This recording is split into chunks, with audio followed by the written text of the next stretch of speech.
4 foods sitting in your fridge right now could make you sick, and it has nothing to do with how old they are. One of them can cause food poisoning within 6 hours of eating it, even after you've heated it until it's steaming hot. I've spent years explaining food safety to patients who did everything right and still ended up sick, and the pattern is almost always the same.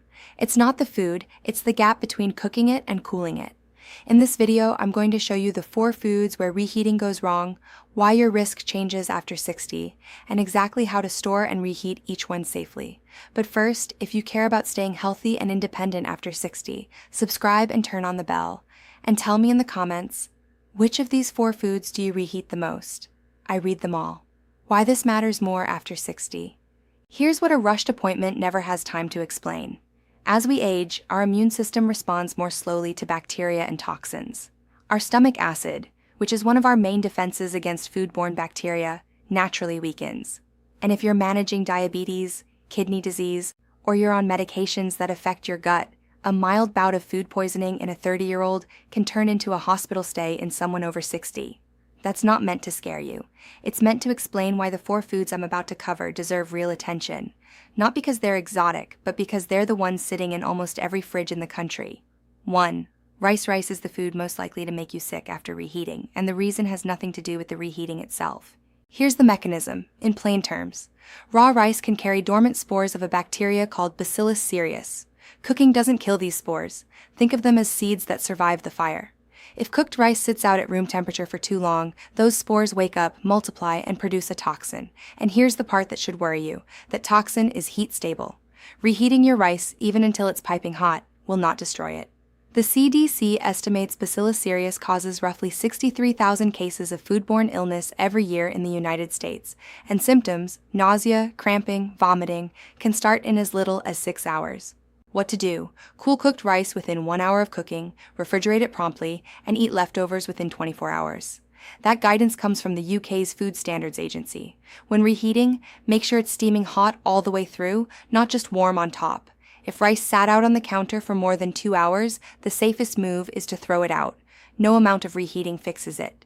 The good news is, this one is completely preventable. It's not about the rice, it's about the clock. 2. Chicken carries a different risk, and it comes down to 2 things: bacteria and texture. If chicken wasn't cooked evenly or stored quickly enough, salmonella can survive in it. Microwaves are notorious for heating unevenly, which means part of your plate can be steaming while another part is still in the bacteria's comfort zone. That's the hidden danger. It looks done, but it isn't evenly done. There's also a second issue that matters more after 60. Reheated chicken protein tightens up and becomes harder to digest, which can add strain if you already deal with a slower digestive system. What to do? Reheat chicken to an internal temperature of 165 degrees Fahrenheit. A simple kitchen thermometer solves this instantly. Stir or rotate halfway through microwaving so there are no cold spots. And avoid reheating the same batch of chicken more than once. Each cycle raises the risk and dries out the protein further. That thermometer costs less than a takeout meal, and it removes the guesswork completely. 3. Leafy greens like spinach. This is the one that gets the most dramatic headlines, so let's separate the real risk from the exaggerated one. Spinach and other leafy greens naturally contain nitrates.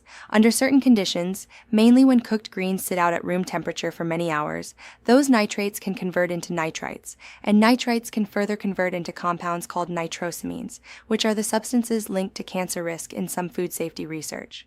Here's the nuance that most videos skip. It's not the act of reheating that causes this. It's how long the spinach sits before you refrigerate it. A study in the journal Foods recommended not leaving cooked spinach at room temperature for more than 12 hours, precisely because that's the window where conversion happens. What to do? Cool cooked spinach and other leafy greens quickly, refrigerate within a couple of hours, and eat leftovers within a day or 2. If you're making a big batch for the week, portion it out and refrigerate immediately rather than leaving the whole pot on the stove to cool. So the danger isn't hiding in your microwave. It's hiding in how long that pot sat on the counter last night. 4. Reheated cooking oil. The last one isn't a single food. It's something many foods are cooked in, over and over. When oil is heated to high temperatures repeatedly, think of the oil used for frying that gets saved and reused. It breaks down. Picture the oil's molecular structure like a rope. Every time you heat it past its smoke point, a few more fibers fray. Reused oil develops harmful compounds, becomes more prone to oxidation, and loses the nutrients it started with. For someone managing heart health or inflammation, this matters more, because repeatedly heated oils have been associated with increased oxidative stress in the body, the kind of low-grade internal wear and tear that adds up over years, not days. What to do? If you fry occasionally, don't reuse oil more than once or twice, and never reuse oil that's gone cloudy, dark, or foamy. Store any oil you plan to reuse in a sealed container away from light and heat. And when in doubt, cook with fresh oil, olive or avocado oil for lower and medium heat, and a neutral oil with a higher smoke point if you're frying.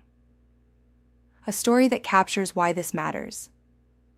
Let me walk you through a situation I hear versions of constantly. I've combined a few real conversations into one composite story to protect privacy, but every detail reflects something patients genuinely go through. Call her Diane. She's 71.